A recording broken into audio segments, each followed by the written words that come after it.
Bonjour tout le monde et bienvenue à Balado Ludique, un podcast entièrement dédié aux jeux, plus particulièrement aux jeux de table et aux jeux de société. Aujourd'hui, saison 3, épisode 19! C'est presque la fin de la saison. Hey, ça passe tellement vite, j'ai l'impression qu'on a enregistré l'épisode 5 il y a 15 minutes. Il y a 15 minutes, non, pour vrai, là, on n'a pas vu passer cette série. On l'a pas vu passer, en fait. C'est sûr qu'on enregistre cet épisode un petit peu à l'avance, mais pas tant que ça.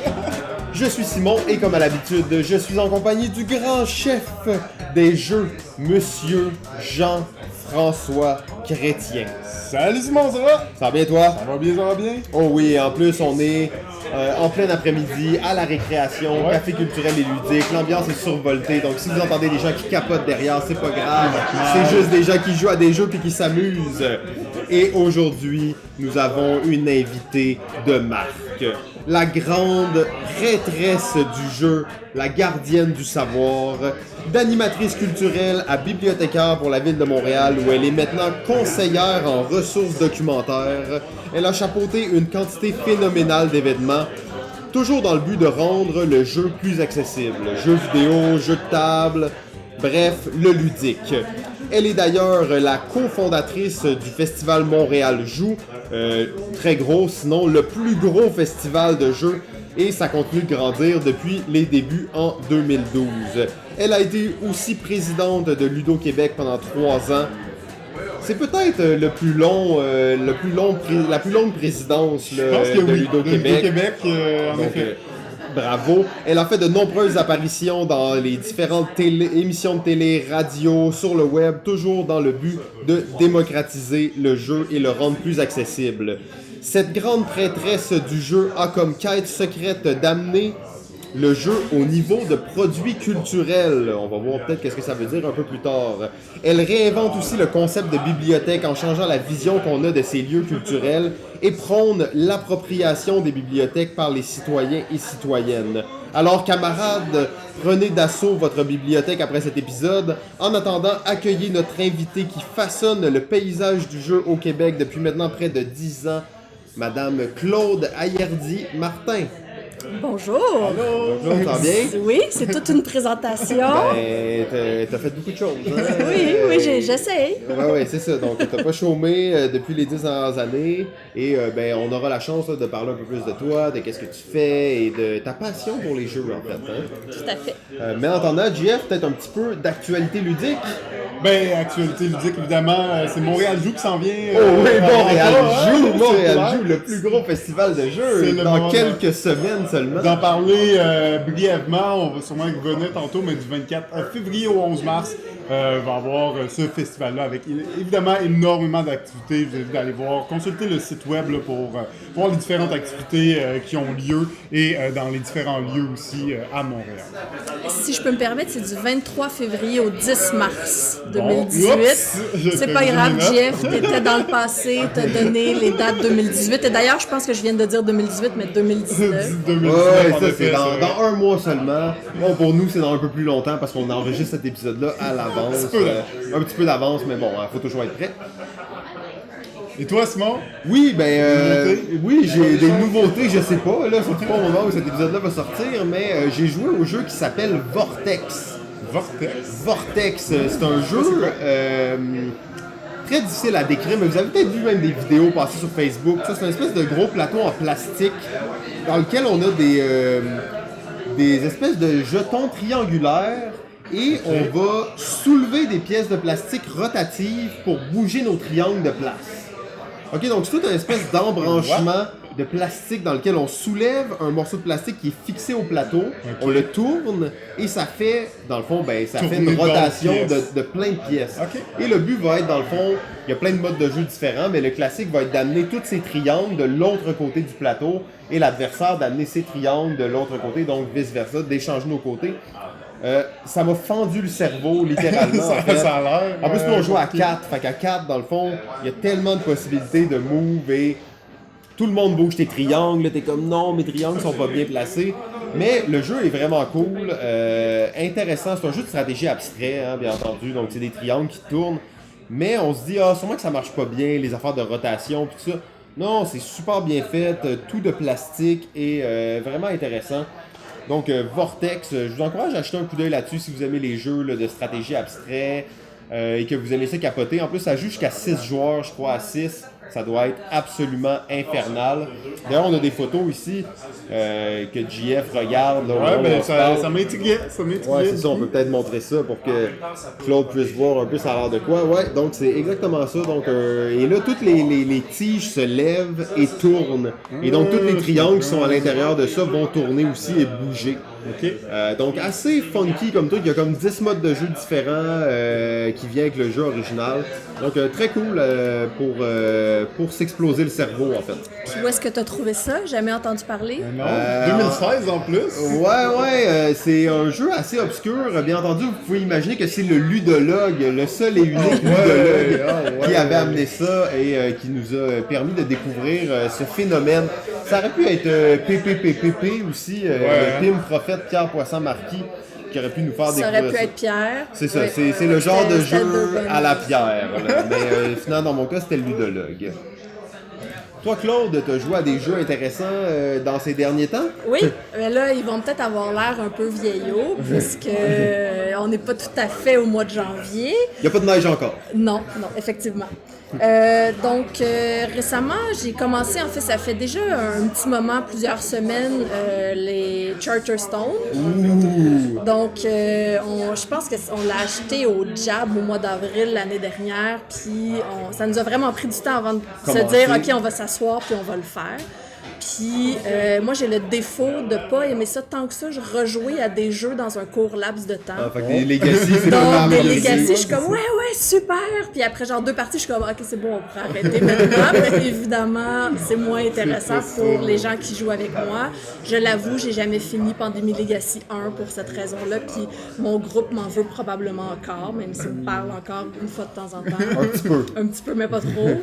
Mais Charterstone, j'aime vraiment ça parce qu'en plus, c'est super rapide, c'est pas compliqué. Tu sais, c'est vraiment beginner comme Legacy. Okay. Je trouve ça le fun. Mais quand je joue, je suis vraiment contente. C'est juste de me dire, je vais jouer à ça plutôt qu'à quelque chose auquel j'ai jamais joué ou que ça fait bien longtemps que j'ai joué. En tout cas, bref. Mais j'ai quand même fait une partie. J'avais une semaine de vacances récemment. J'ai joué à ce moment-là, c'était bien le fun. Puis l'aspect Legacy, comment tu le trouves dans ce jeu-là? C'est quoi un peu est-ce qu'il amène quelque chose d'intéressant à ce niveau-là? Ou... Ben, j'ai trouvé, peut-être parce que c'était un nouveau jeu, tu sais, mettons si on compare, j'en ai pas fait beaucoup, là, tu sais, je vais comparer avec Pandémie qui est vraiment différent parce que c'est quand même plus complexe. Pandémie, c'est que ça utilise quand même le 1, là, du moins la saison 1, utilise des mécaniques de jeu qui étaient déjà dans Pandémie de base. Donc quand tu joues, t'es pas comme étonné, tu sais très bien où est-ce que tu t'en vas les premières parties. Puis oui, ça change, mais où est-ce que je me suis rendue, je m'en rappelle plus exactement quel mois, ça avait pas changé tant que ça. Okay. Oui, il y a plein d'affaires qui sont différentes, mais la mécanique de base reste pareille. Charterstone, tu commences, puis c'est genre, tu peux mettre ton bonhomme là ou là. C'est pas mal ça. C'est presque limite plate parce qu'il se passe pas grand-chose. Tutoriel. Mais rapidement, dans la première partie, tu commences à ouvrir des trucs, ça te rajoute des cartes, ça rajoute des règles, tu colles des affaires. J'ai eu l'impression que ça avait bougé plus vite dans Charterstone, mais en restant toujours très très simple. Puis en bout de ligne, tu fais quand même juste placer tes bonhommes sur des trucs, puis ça reste pas particulièrement compliqué. Mais d'une fois à l'autre, puis surtout, nous on joue à 2. On a joué à quand même des longues périodes entre nos parties. Fait que des fois, je me rappelais même plus c'était quoi vraiment le jeu de base, même si c'est juste un placement d'ouvrier. Là, mais comme c'était quoi déjà que ça faisait ça, puis quand est-ce qu'elle finissait la partie, puis là, tu relis les règles, il y a plein d'affaires collées, puis ça change une fois à l'autre. Mais c'est le fun. J'ai vraiment... je trouve qu'il fonctionne bien, le Legacy, dans celui-là, parce que rapidement, il augmente des règles, mais... ouais.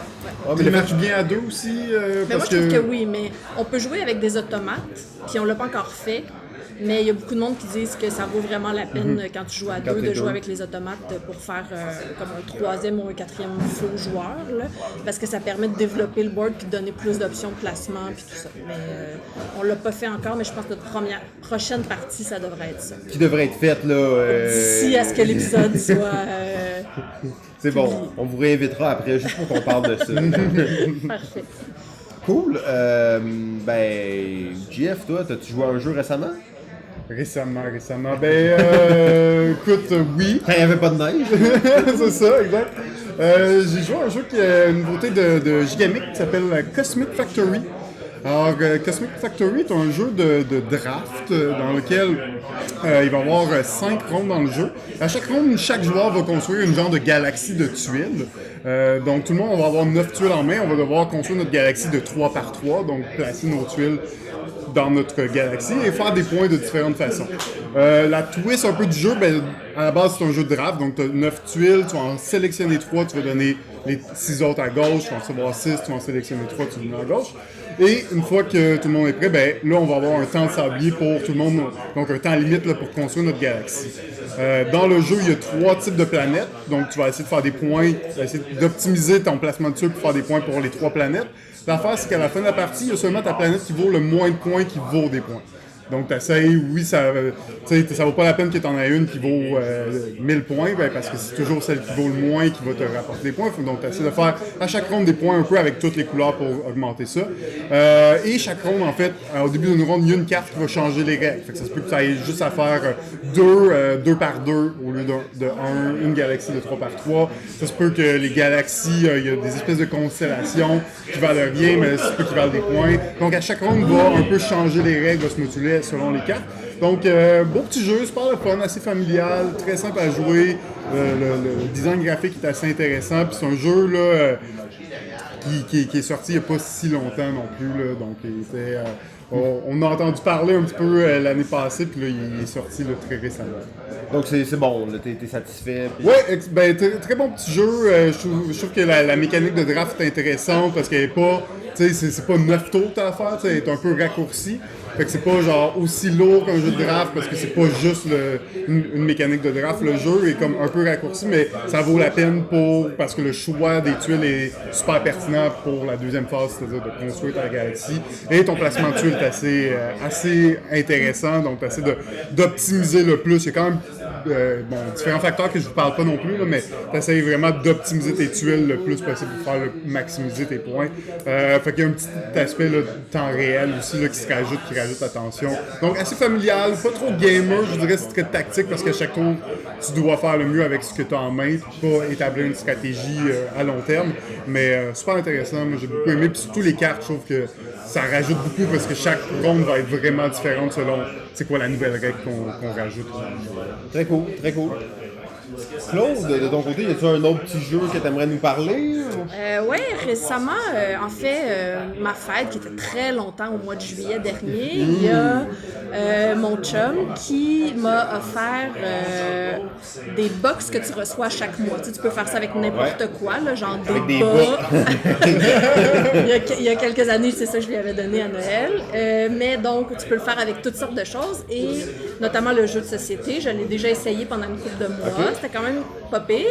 Puis là, il l'a fait avec des Escape the Room in a Box. Donc, ça s'appelle Escape the Crate. Ouais. Tu arrives vraiment avec une boîte qui est déjà décorée sur la thématique de... Est-ce qu'il y a une énigme pour l'ouvrir? Ou... non, pour l'ouvrir, non, au moins, ils sont sympathiques. Puis là, on en a juste fait une sur les 2 qu'on a reçus jusqu'à maintenant. Puis c'était sur la thématique western. Fait que là, tu sais, tu l'ouvres, t'as plein d'enveloppes, puis t'as genre une feuille qui dit en gros comment ça va fonctionner. Puis, mettons, la première boîte que tu reçois, t'as une blacklight dedans. Parce que ça va, j'imagine... oui, on l'a utilisé dans celle-là, mais je pense qu'il y en a pas mal dans toutes les autres. Mais sinon, les prochaines boîtes, tu reçois pas une blacklight à chaque fois. Puis là, après, tu regardes un petit peu comment ça fonctionne. Puis là, c'est très self-explanatory, comme la majorité des Escape the Box, surtout quand il n'y a pas d'application mobile ou quoi que ce soit. J'ai dit ça, en fait, mais il faut que tu te connectes sur un site web. Pour valider des choses? Ou... Pour valider certaines choses, rentrer des codes, tout ça, c'est vraiment avec un site web que ça fonctionne. Puis c'est pas comme un exit que tu détruis, tu peux tout le refaire à la fin. Tu le prêter à quelqu'un si tu veux. Est-ce que c'est le niveau, il est quand même difficile? C'est pas très difficile pour des gens qui en ont quand même fait. Ça, t'es une fan, là, je pense, de ça. Oui, j'aime vraiment beaucoup ça, en faire en vrai, puis les escapes dans les box aussi. Je dirais que c'est quelque part plus proche de Exit, mettons, là, ceux qui sont médiums, que de Unlock, qui parfois les difficiles sont assez rough, là, mais c'est, je pense, quand même un petit peu plus difficile, mettons, que d'Escape. Mais En tout cas, bref, c'est un niveau relativement correct. simple, mais il a fallu peut-être une fois là, qu'on se casse vraiment la tête, puis peut-être même qu'on demande un indice, parce que selon nous, c'était pas clair. Mais est-ce que c'était pas clair ou c'était pas... C'était mal fait. C'était mal fait, on s'est posé la question pour cette fois-là. Des fois, c'est ça. Des fois, on sait pas, hein? Mais sinon, ça marchait quand même bien, puis c'était quand même immersif. Puis, ils ont quand même une voix enregistrée qui dicte les trucs si tu veux écouter, ou tu peux le lire aussi, tu as le choix. Ah, c'est quand même intéressant. C'est seulement en anglais, nous, ça nous pose pas de problème, mais évidemment, c'est moins intéressant si quelqu'un est moins à l'aise avec l'anglais. Mais en tout cas, tu as le choix à l'écrit ou à l'audio, quand même, au moins. Là. Et ça, c'est chaque mois ou c'est. Mais là, pour l'instant, je pense que c'était un 3 mois qu'on le faisait, mais qui commençait un petit peu plus tard à l'automne. Donc, on n'a pas eu le temps d'en faire plus qu'une pour l'instant, là, mais ils sont là à la maison. Puis, Ah, très cool, c'est fou hein, maintenant ce qu'on peut recevoir par la poste. beaucoup de choses. Claude, as-tu autre chose que tu aimerais nous partager? Oui, en fait, on reste dans la même thématique. J'ai fait aujourd'hui même, avant de venir vous voir, un scénario de Unlock, la 4e boîte. Oh, la 4e nouvelle! Oui, la nouvelle. En tout cas, je sais pas quand est-ce qu'elle sort, là, mais la nouvelle en ce moment. Donc, on a fait le premier scénario qui est Croque-Mitaine. Croque-Mitaine? À la poursuite des croque-mitaines, je me rappelle plus exactement le titre. Je l'ai trouvé moyenne. Ah ouais? Ouais. Ah, ok. Mais... Est-ce que tu avais fait les 3 autres boîtes, tous les scénarios? Oui, j'ai fait tous les autres scénarios. Ouais, je les ai toutes faites. Puis là, j'ai fait Croque-Mitaine, puis je suis pas sûre. En fait, ils ont rajouté une mécanique, je veux pas trop en dire, là, parce que c'est le genre de jeu que tu veux surtout pas te faire spoiler. Mais des fois, tu peux avoir des contraintes qui peuvent être physiques ou Mais pas. comme genre, travailler avec la main derrière la tête ou. Par exemple, ça serait un très bon exemple, mettons, de ce qui pourrait arriver. Ok. Donc, Trop, Hey, moi, j'ai pas joué, là. Moi, je guesse complètement. tu spoil presque sans t'en rendre compte. Ah, mais, donc, c'est son truc. C'est ma spécialité. C'est sa spécialité. Il sait pas, mais c'est sa spécialité.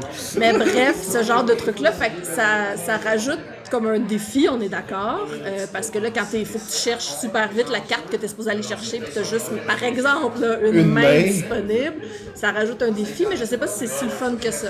Ouais, ok, parce que là, tu t'éloignes un peu du côté énigme, ouais, c'est tu ça. rentres dans. Ouais. Mais il y a quelque chose, parce que mettons dans un vrai escape room, Ouais, tu ça peux arrive être que des fois t'es attaché, attaché, t'es menotté, t'as un bandeau, il fait noir. Fait que il y a quand même des fois des contraintes physiques. Fait que c'est quand même intéressant d'essayer de l'intégrer.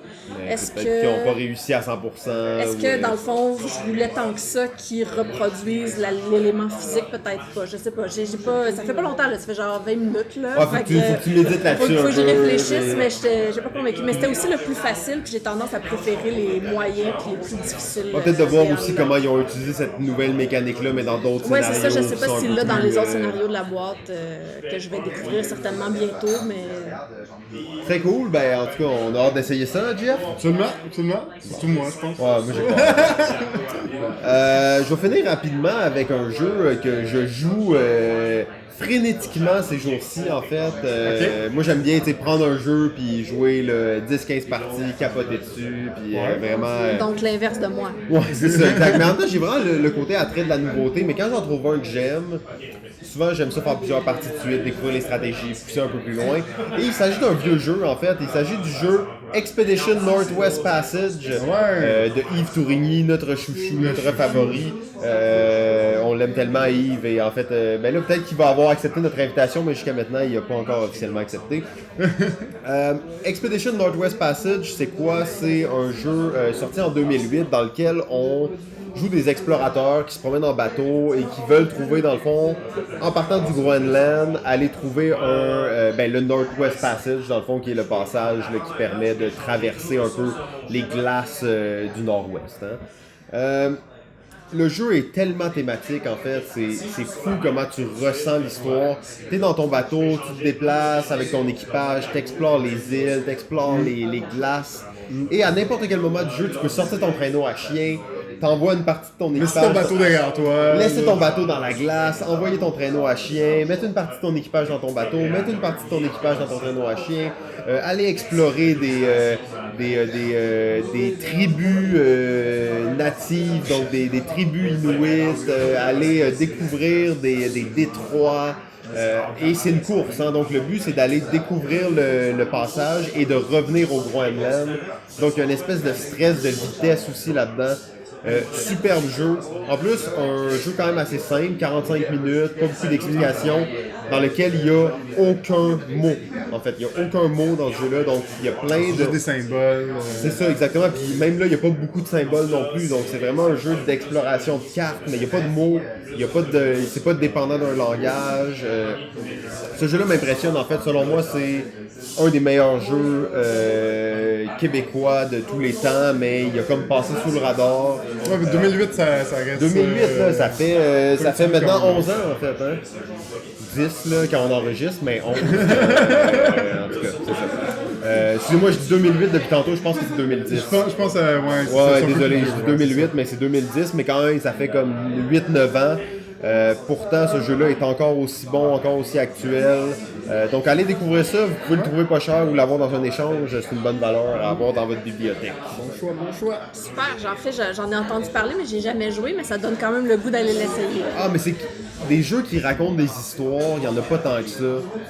Puis quand tu joues, tu le sens vraiment que t'es dans l'histoire, puis tu cartographies les glaces du nord-ouest du monde. C'est comme, tu sens tellement emmené, tu sais, on jouait, puis un de mes amis, il avait pas bien calculé parce que le soleil va bouger et les glaces vont changer. Fait que c'est pas toujours tout qui est glacé, mais des fois, ça devient glacé, ça l'était pas. Et il était en bateau, puis son bateau était pris dans les glaces, et là, tu peux le calculer pour la moitié de la partie. Fait que là, il était comme fuck, Il est entraîné va à chien pour la mais là, il a sorti son traîneau, il est parti, il a dit fuck off, moi je reste en traîneau tout le long. Et finalement, il a fait toute la partie en traîneau à chien. Il a même réussi à revenir en traîneau, mais son bateau pris dans les glaces, dans le fond de la map. Il l'a vraiment abandonné. Fait que c'est comme ça crée une histoire vraiment différente chaque fois. Fait que oui, ça vaut la peine. Si t'as la chance de jouer une partie, je te le conseille parce que très cool. Et selon moi, c'est un des plus beaux systèmes pour créer une carte. Ouais, c'est un jeu de tuiles là, où tu vas piger des tuiles, tu vas les placer à la Carcassonne, tous les jeux de ça, mais le système il est tellement bien fait, c'est tellement organique, ça te fait tellement une belle map après, c'est phénoménal en fait. Gros félicitations à Yves Tourigny, c'est pas pour rien que c'est notre chouchou. Ben, je pense que ça fait le tour de l'actualité. On va tout de suite maintenant passer à la section entrevue. Connaissons Claude, qui est-elle, que fait-elle? On va en apprendre plus sur la grande prêtresse du jeu, gardienne du savoir. En fait, en faisant les recherches, on t'a vu sur tellement d'émissions de télé, de radio, la chronique des bibliothèques de Montréal, à Médium Large, des Tosses et des jeux, à TCF, dans plein de conférences. T'es une communicatrice, là, née, là, on dirait, sauf que t'es bibliothécaire. Ça crée une espèce de petit clash dans ma tête. T'sais, c'est pas le stéréotype là, qu'on peut s'attendre de quelqu'un qui travaille dans une bibliothèque. Toi, t'es vraiment axé sur la communication. Parle-nous un peu de ça, là, de cette dualité qu'il y a en toi. Là. C'est une très bonne question, en fait. Bon, une petite parenthèse sur le stéréotype de bibliothèque. Je pense que c'est le truc contre lequel j'essaie le plus de me battre chaque jour. Bon, mais c'est correct, je suis pas vexée. Mais non, mais déjà, tu le fais, en fait, parce que tu viens comme contredire ce stéréotype-là qui existe sûrement pas tant que ça. T'sais. Non, il existe 100%, puis il y en a des comme ça, là. Non, 100%. Il y a beaucoup de gens qui pensent qu'une bibliothécaire, c'est quelqu'un de plate qui fait chute dans la bibliothèque et c'est tout. Puis j'aimerais ça vous dire qu'il y en a zéro, mais il y en a quand même quelques-unes et quelques-uns, pas juste des filles. Donc oui, ça existe.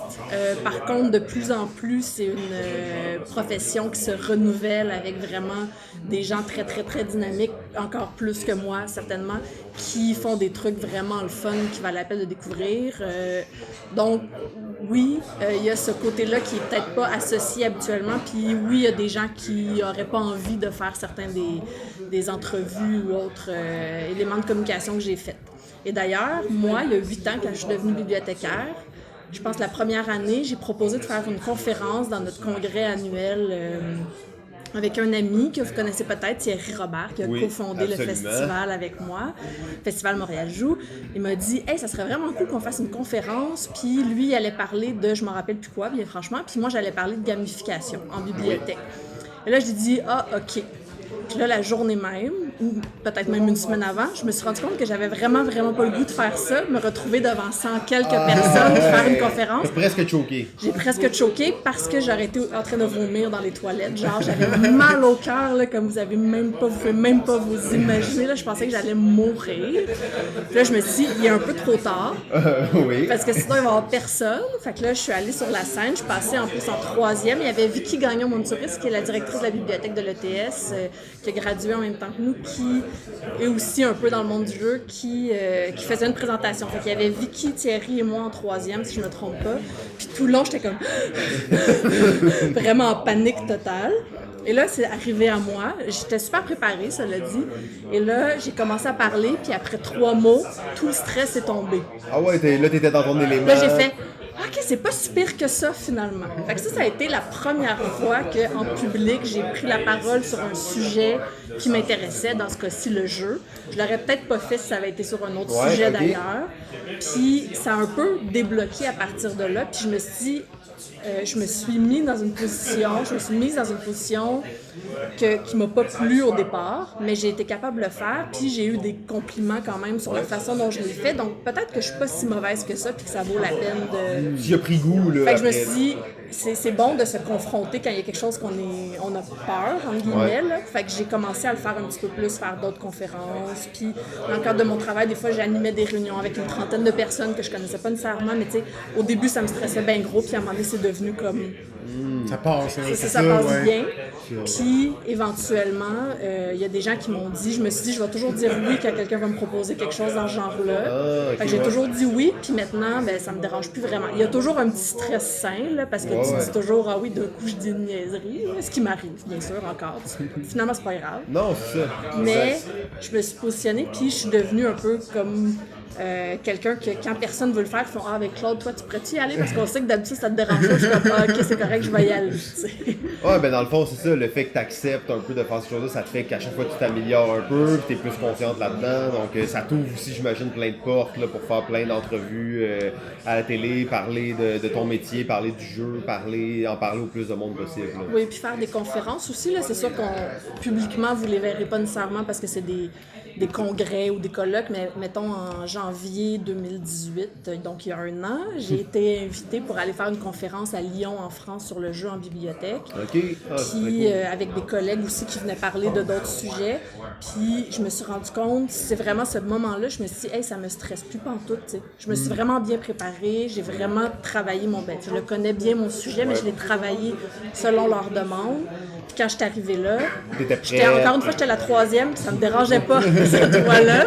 Je faisais juste écouter mes collègues qui parlaient avant moi, puis quand ça a été à mon tour, mon défi, c'est juste de pas prendre trop de temps, parce que des fois, j'ai tendance à trop parler, parce que je veux trop dire d'affaires. Je suis pas très bonne pour gager mon temps, mais sinon, finalement, je me suis rendu compte, hey, ça me dérange plus faire ça, au contraire, je trouve ça motivant, puis ça me motive d'aller faire ça, je trouve que c'est une belle journée. Ouais, puis c'est valorisant, puis c'est comme aussi sortir un peu du bureau, tu sais, dans le sens qu'une fois, quand tu t'en vas dans une certaine profession, tu es comme un peu là-dedans, mais quand tu es rendu que tu peux en parler à d'autres personnes, puis partager ton expertise, ben c'est valorisant, puis c'est intéressant. Oui, tout à fait. Puis il y a toujours des échanges. C'est pas parce que moi, je vais parler de jeux en bibliothèque quelque part que les gens qui sont dans la salle, ils n'ont pas fait des trucs vraiment cool de jeux en bibliothèque qu'ils peuvent partager avec moi. Fait que c'est vraiment le fun aussi. Très cool. Ben là, depuis tantôt, on est là, on parle de jeux, puis de bibliothèque, puis là, sûrement que la plupart des gens sont comme, ouais, les bibliothèques, c'est des livres, là. C'est quoi le rapport? Donc, tu sais, comme rapidement, juste, parce que je pense qu'il y a quand même pas mal de gens qui comprennent aussi l'importance des bibliothèques, puis un peu le range que peut avoir une bibliothèque, mais juste rapidement expliquer à ceux qui seraient un peu plus sceptiques, là. En fait, on a glissé un petit mot au début dans l'intro. Je pense que ça revient à ça. Selon moi, le jeu est un produit culturel et selon moi, tous les produits culturels ont leur place en bibliothèque. Donc, que ce soit le livre, le cinéma, la musique. Je m'occupe aussi dans mon travail du prêt d'instruments de musique dans les bibliothèques de Montréal. Donc, selon moi, le jeu fait partie de toute cette série d'objets culturels qui valent la peine d'être démocratisés, d'être rendus accessibles aux citoyens et à la population partout dans le monde, là, mais dans mon travail plus particulièrement à Montréal. Donc, c'est pour ça que le jeu a fait sa place en bibliothèque. Là, à Montréal, particulièrement, on est extrêmement avancé par rapport à d'autres, entre autres avec le Festival Montréal Joue. Ça, c'est autre chose, là, de décider de faire un événement avec ça, mais pour ce qui est vraiment de la place du jeu en bibliothèque, ça, c'est le message qu'on veut et qu'on redit et qu'on va continuer à redire jusqu'à temps qu'il y ait des gens, que tout le monde soit entièrement d'accord avec nous, parce qu'il y a des gens qui ne sont pas d'accord avec nous que le jeu est un produit culturel ou que le jeu a sa place dans une... Ça, c'est comme un débat général. C'est pas tout le monde qui est d'accord, mais bon, les gens vont pas nécessairement s'embarquer dans ce sujet-là. Non, mais est-ce que ça a sa place dans une bibliothèque ou non? Ça, on se fait souvent. Il y a des gens qui trouvent encore que les DVD, maintenant les Blu-ray, n'ont pas leur place en bibliothèque. Fait que là, c'est sûr que si j'essaie d'embarquer du jeu là-dedans, ils vont dire, mais de quoi tu parles? C'est ben trop loin, encore une fois. Donc, oui, il y a encore des gens à convaincre. Vous êtes des puristes! Oui, exactement. Mais sûrement qu'ils nous écoutent pas en ce moment. J'imagine que les gens qui nous écoutent sont plutôt d'accord. Vous n'êtes pas des puristes! Cool, dans le fond, tu parlais de bibliothèque, tout ça. Puis en fait, ce qui est drôle, c'est qu'on a déjà fait une entrevue ensemble, il y a de cela très longtemps, dans le cadre d'un premier projet de podcast de jeu qui n'avait pas vraiment vu le jour, mais dans le fond, cette entrevue-là avait été faite. Et tu m'avais parlé à ce moment-là du concept de, et là, je pense pas que c'est le bon terme, mais de bibliothèque inversée. Ou tu sais, d'avoir, là, tu sais, les gens, une bibliothèque, c'est comme un lieu silencieux où les gens lisent, mais je sais pas si ça te rappelle un peu quelque chose, mais j'avais trouvé ça intéressant comme concept. Donc, la question, c'est plutôt, une bibliothèque idéale pour toi, ça ressemble à quoi, tu sais? C'est vraiment une très bonne question, puis aussi une question très difficile, je trouve. Mais mettons, pour moi, là, c'est quoi une bibliothèque idéale?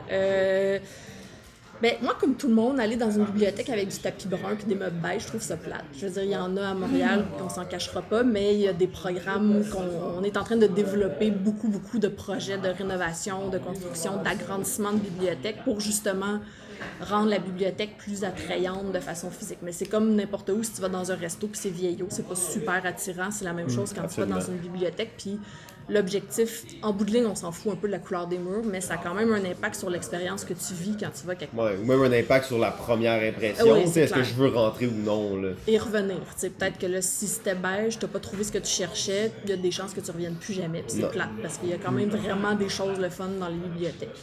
Puis, donc la bibliothèque idéale, pour moi, c'est sûr, a ce côté un peu moderne mais pas juste ça, parce qu'une bibliothèque qui est juste des murs qui sont beaux, puis du beau mobilier, mais qui a comme rien d'intéressant à l'intérieur, on s'en fout un peu.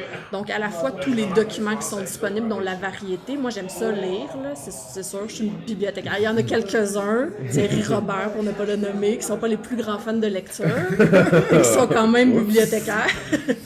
Mais il n'y a pas juste ça selon moi, puis ça revient à ce que je disais. Je suis contente d'aller dans une bibliothèque et de pouvoir emprunter un film ou pouvoir emprunter un instrument de musique, j'ai jamais fait, mais je pourrais. Et emprunter un jeu ou jouer un jeu sur place. Et ça aussi, comme tout ce qui est offert sur place, pour moi, c'est important. Fait que mettons, si j'essaie d'englober tout ça ensemble, la bibliothèque serait un lieu... En fait, on a un terme dans le monde des bibliothèques qu'on appelle, qui est le tiers-lieu, ou la bibliothèque troisième lieu. C'est en fait après le travail, après la maison. C'est comme un endroit où tu peux te retrouver dans ta communauté, ou en famille, ou avec tes amis. Il y a pas si longtemps que ça au Québec, c'était le perron de l'église le dimanche. Ouais. Donc, il y a encore des gens qui vont à l'église le dimanche, mais quand même beaucoup moins. Puriste! Il y en a quand même beaucoup moins qu'il y en a déjà eu. Donc, l'idée, c'est de se positionner un peu comme une bibliothèque qui va offrir ça. Et pour être aussi le fun que... pour justifier que tu te rendes là un peu comme un troisième endroit dans ta vie, ce qui, bien franchement, n'est pas le cas pour la majorité des gens. Même moi, je vais peut-être plus aller dans mon café du quartier qu'à la bibliothèque quand je veux chiller, mettons. Là. Mais bref, il faut que ce soit un lieu qui est le fun, que ce soit un lieu où est-ce que justement je peux boire un café puis peut-être grignoter un truc. Il faut que ce soit un lieu qui va m'amener ailleurs aussi. Donc, mettons, si je vais dans un café, je prends mon café, je prends mon muffin, je m'en vais, mon expérience, elle s'est déroulée exactement comme je pensais. Mais quand je m'en vais dans une bibliothèque, je m'attends à ce que j'arrive puis je fasse comme ah cool, aujourd'hui il y a une conférence de tel truc ou bien ah il y a une activité demain matin à laquelle je pourrais revenir qui est de tel truc, de comme vraiment un espace de découverte qui te fait voir autre chose que ça, c'est pourquoi tu étais venu. Dans le fond, le côté de découverte par hasard, disons, là, qui est un défi dans le monde culturel, mettons avec les Netflix, tu sais, mettons là, quand vous alliez dans un club vidéo puis vous cherchiez un film, il y avait vraiment ce côté-là, tu te promènes, là, tu vois une pochette, tu fais ah cool, tu sais, mais cette pochette-là, tu la verras pas nécessairement si tu la regardes sur Netflix ou iTunes ou quelque chose. Exact. Mais la bibliothèque en tant que lieu physique peut avoir ce rôle-là de te faire découvrir des choses, puis c'est quelque chose que je trouve qui est vraiment le fun.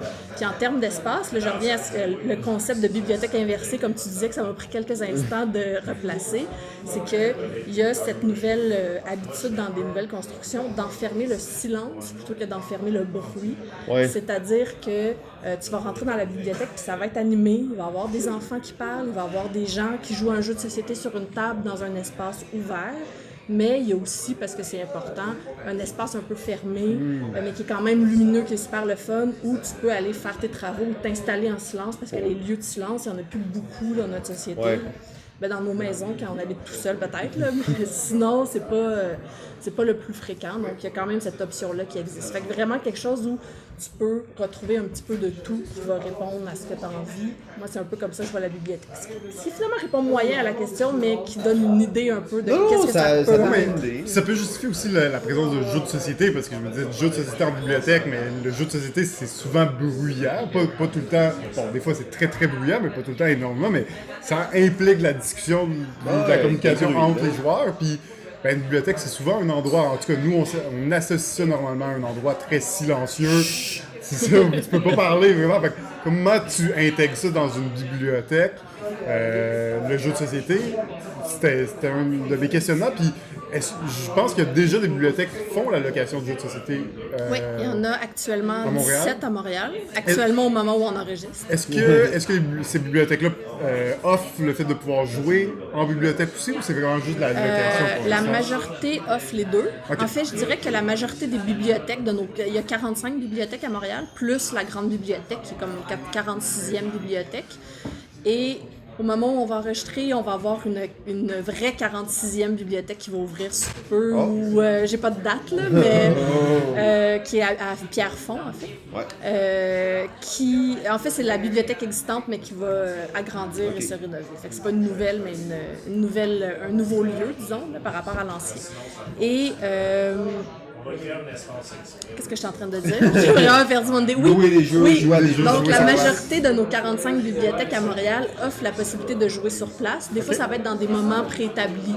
Mettons, à partir de 3h30, 4h après l'école, les jeunes peuvent venir, s'ils sont pas au service de garde ou quelque chose comme ça, peuvent venir jouer avec leurs amis. S'ils sont seuls, ils peuvent venir avec leurs grands-parents, avec leurs gardiennes, avec leurs parents. Ils peuvent faire un petit peu de devoirs, un petit peu de jeu, un petit peu, tu sais, ils peuvent jouer avec leurs amis. Ça fonctionne quand même bien. Et il va y avoir des périodes, des fois établies. Mettons, OK, ben le samedi, on a plein de jeux libres, vous pouvez venir jouer. Des fois, il va y avoir des animateurs. Le fameux ludologue Sylvain Trottier fait beaucoup d'activités dans les bibliothèques. Oui. Donc, ils vont pouvoir profiter de ces moments-là de jeu. Il y a certaines bibliothèques qui vont plutôt choisir de dire, écoutez, nous, on a vraiment une belle collection, on veut vous la rendre disponible, mais on a plus ou moins l'espace ici pour faire jouer les gens. Donc, on vous encourage à seulement les amener à la maison. Okay. Alors que la majorité des 17 qui prêtent vont dire, ben, si tu veux, tu le prends ici, tu joues sur place, tu le ramènes après, ou tu le ramènes chez vous parce que finalement, tu as vraiment aimé ça, puis tu as le goût de rejouer ou de le montrer à quelqu'un d'autre, ou peu importe. Ou bien tout simplement l'amener directement à la maison pour jouer parce que tu as une soirée prévue le lendemain puis tu veux essayer quelque chose de nouveau avec ta gang. Il y a comme cette option-là. Fait qu'actuellement, c'est 17 bibliothèques qui en prêtent gratuitement. Il y a des collections qui sont majoritairement... Il y en a beaucoup qui sont surtout pour les enfants, Ouais. mais qui contiennent quand même les jeux catégorisés souvent 8 ans et plus, qui peuvent quand même intéresser un adulte. Peut-être pas genre les extra méga gros gamers, là, mais Il y a quand même une sélection. Oui, là, tout à fait. Pour un public familial. Là, Un petit peu plus. Ou quelqu'un qui commence un peu dans le jeu de société puis qui veut Les découvrir classiques, Catan, Aventurier du Rail, Carcassonne, va trouver ça dans la majorité des bibliothèques qui en prêtent. Mais j'avoue que, tu sais, moi j'irais dans les bibliothèques jouer à des jeux si je pouvais aller là, parler avec mes amis, prendre un café, avoir accès à une ludothèque intéressante. Ça me semble. J'avais vraiment aimé cette idée-là de bibliothèque où on enferme le silence plutôt que d'enfermer le bruit. Je trouvais ça rafraîchissant comme idée. Puis ça faisait justement plus lieu de culture et non lieu de livre. Tu sais, j'ai rien contre des livres et tout ça, mais comme disait JF, bibliothèque égale livre égale silence. C'est ça qu'on s'est fait marteler un peu dans notre jeunesse, puis c'est comme ça qu'on perçoit les bibliothèques, mais effectivement, ça devrait peut-être pas être comme ça. Comme on l'a mentionné, tu participes à de nombreuses conférences sur le jeu, dont une qui portait sur la ville ludique. Peux-tu nous parler un peu de ce concept-là, une ville ludique? Je sais pas, est-ce que tu te rappelles c'était à quel moment que j'ai fait cette conférence-là? Pas nécessairement, non, on se rappelle pas exactement c'était à quel moment, mais Ok, parfait. Je vais juste essayer de me rappeler c'était à quel moment parce que, en fait. t'as fait souvent des choses sur ça? Ou... Pas nécessairement, en fait. Je me demandais spécifiquement c'est laquelle parce que c'est possiblement un titre que j'ai choisi. Mais en fait, je me demande si c'est pas celle de Lyon, bien franchement. Là. Ah, ok, c'est possible. Parce que quand je suis allée à Lyon, mon titre ressemblait à ça. Là. Je ne l'ai pas tout à fait en tête parce que ça fait un an, mais je pense que c'était un peu ça. C'était de parler du fait que pourquoi Montréal, et bien en fait les bibliothèques de Montréal ont mis autant de l'avant les jeux, c'est parce que Montréal est une ville ludique selon nous. On pense que ça fait partie de l'ADN de la ville, puis ça fait partie de ce qui nous définit comme ville. Il y a plein d'autres choses, là, mais c'est une des parts de cette ADN. C'est vraiment important. Donc à Montréal, il y a 10 000 emplois directs du jeu vidéo. Je ne serais pas capable de vous donner des chiffres pour le jeu de société parce qu'à ma connaissance, ça n'existe pas, mais on sait qu'il y a quand même il y a quand même une belle marché, effervescence là, dans le jeu de société, autant au niveau de l'édition, distribution que les pubs ludiques, les cafés ludiques, etc. Et donc, si c'est bien la conférence à laquelle je pense, mais probablement, c'était vraiment cet esprit-là de dire les bibliothèques ont aussi le rôle de représenter leur ville, selon moi, la municipalité. Si dans une municipalité, il y a une plus grande présence d'une certaine communauté culturelle, ben, c'est intéressant de leur offrir quelque chose qui va répondre à leurs besoins. Ben, à Montréal, on est une ville avec plein de gens qui travaillent dans le monde du jeu et plein de gens qui sont fans de jeux. Ben, ça nous semble extrêmement pertinent d'offrir... De représenter la population, si on veut, la population et les besoins. Fait que c'est un peu dans cet esprit-là qu'on peut faire ça. Si, mettons, je reviens avec la fameuse première conférence qui m'avait tellement stressée sur la gamification, il existe partout dans le monde des exemples de gamification, mais il en existe aussi à Montréal.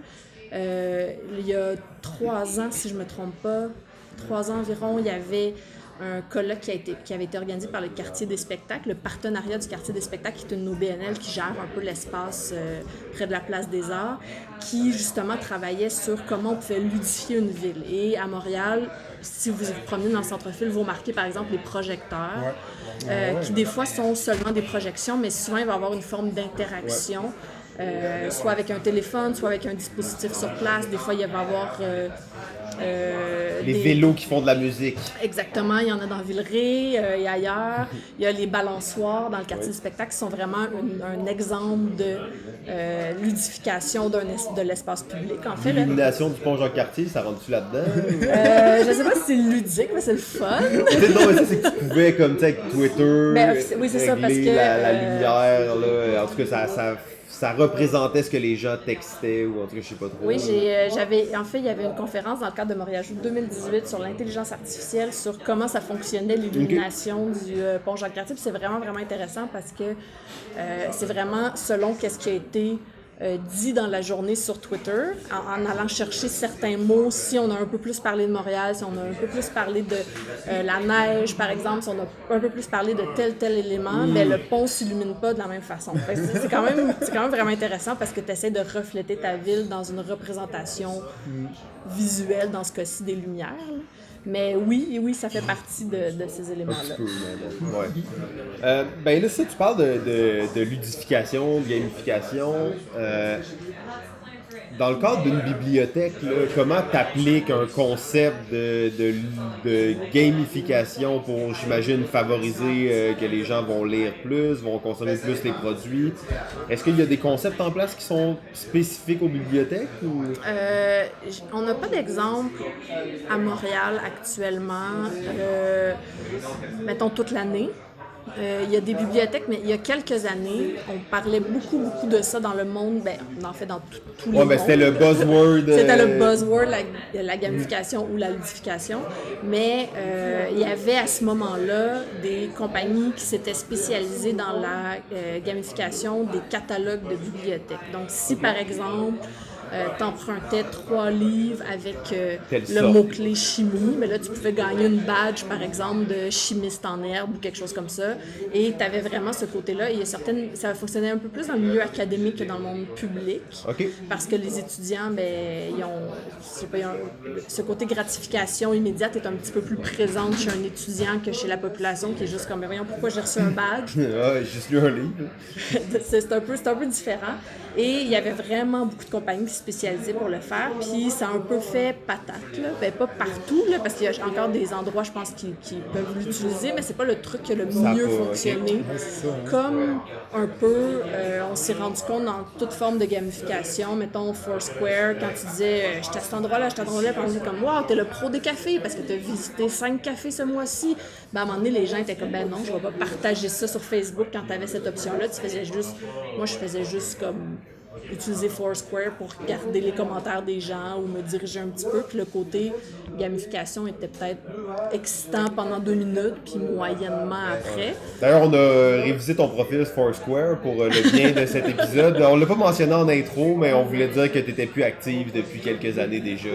Effectivement, je l'ai utilisé pendant un moment, étonnamment, mais j'ai essayé là, quand c'était dans les... c'était dans c'était le moment. Là, Mais donc, sinon, la ludification va se faire dans les bibliothèques souvent plus dans l'aménagement, qui est vraiment pas ma spécialité, fait que je pourrais pas en parler tant que ça, mais de dire, tu vas avoir dans ton espace une façon d'utiliser l'espace de façon ludique. Donc, il y a des nouvelles constructions, par exemple, qui vont dire, on va mettre un mur d'escalade dans la section pour enfants, ou qui vont mettre une glissade pour passer d'une section à l'autre. Tu sais, que ça va être vraiment, c'est pas la gamification pure, là, c'est pas comme la gratification sur le moment d'une action, mais ça vient quand même chercher le ludique. Rajouter le ludique dans un espace, c'est un peu plus dans cet esprit-là qu'on va le faire, ou alors dans le cadre de programmes très précis, où on va dire,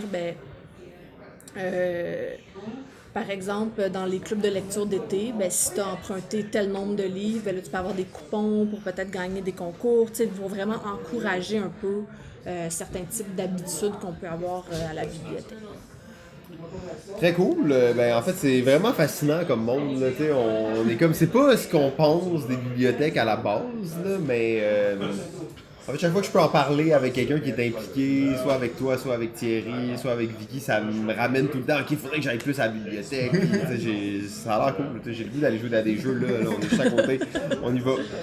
Mais bon, en fait, les bibliothèques aussi, vous êtes attaqués dans le cadre de vos fonctions à un projet immense qui est Montréal Joue. Comment est-ce qu'on part d'être des bibliothécaires qui parlent de gamification à organiser le plus gros festival de jeux à Montréal? C'est une très bonne question, puis sûrement qu'il y a beaucoup de monde qui se pose la question, même encore nos patrons qui disent « Voyons, comment ils ont réussi à nous convaincre de faire ça? » Donc, en fait, l'histoire, le bref historique de Montréal Joue est tout simplement, moi, je travaille à la direction des bibliothèques. Donc, je ne suis pas associée dans une seule des 45 bibliothèques. Je suis vraiment à la direction qui va proposer des projets à l'ensemble de la ville et les différentes bibliothèques vont dire, ben oui, j'embarque, non, j'embarque pas. Donc, je travaillais avec Thierry Robert et tout est venu de Thierry. Hein, j'aimerais ça prendre le crédit, mais c'est pas le cas. Thierry a dit, hey, je pense que ça serait intéressant de commencer à parler un petit peu plus de jeux en bibliothèque. En 2012, on avait 3 studios qui étaient montréalais, donc Eidos Montréal, Ubisoft et EA Montréal, qui nous avaient donné un total d'environ 1600 jeux vidéo à donner dans les bibliothèques pour rendre disponibles aux citoyens pour partir nos collections. Donc, à ce moment-là, on avait peut-être 7 bibliothèques qui prêtaient des jeux, puis on s'est retrouvés à une trentaine en l'espace de quelques mois. Et Thierry s'est dit, ben maintenant qu'on a ça, c'est plus ou moins connu, ça serait bien qu'on fasse un événement ou quelque chose pour en parler. Donc, il a parti un comité de consultation avec différentes personnes de la ville dans les bibliothèques et a demandé de quelle façon vous pouvez imaginer qu'on pourrait en faire la promotion. Et ce qui est ressorti, c'est de faire quelque chose à la semaine de relâche de l'hiver. Donc, nos dates, c'est toujours la semaine de relâche et la semaine qui précède, parce qu'on se disait, il y a tellement de monde dans les bibliothèques, beaucoup des jeunes à la semaine de relâche qui cherchent des activités à faire. Puis il y a plein d'activités qui sont proposées, mais il n'y a pas nécessairement de logique entre elles. Là, ça peut être un bricolage, un truc, pas de lien nécessairement. Donc, c'est peut-être une bonne occasion de le faire. Donc, les conversations avaient lieu vers juin 2012 et on s'est dit, ben faisons quelque chose en février 2013 avec ça.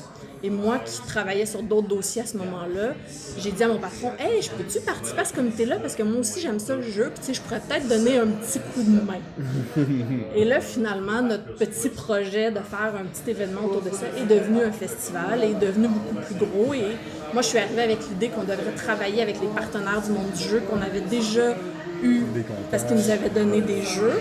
Et je me suis dit, on pourrait intégrer le jeu de société, on pourrait aller chercher d'autres compagnies, on pourrait leur demander comment eux, tu sais, qu'est-ce qu'ils ont envie de mettre en valeur. Parce que à ce moment-là, surtout parce que maintenant ça a vraiment popé, mais il n'y avait pas tant que ça d'événements dans le monde du jeu vidéo et du jeu de société.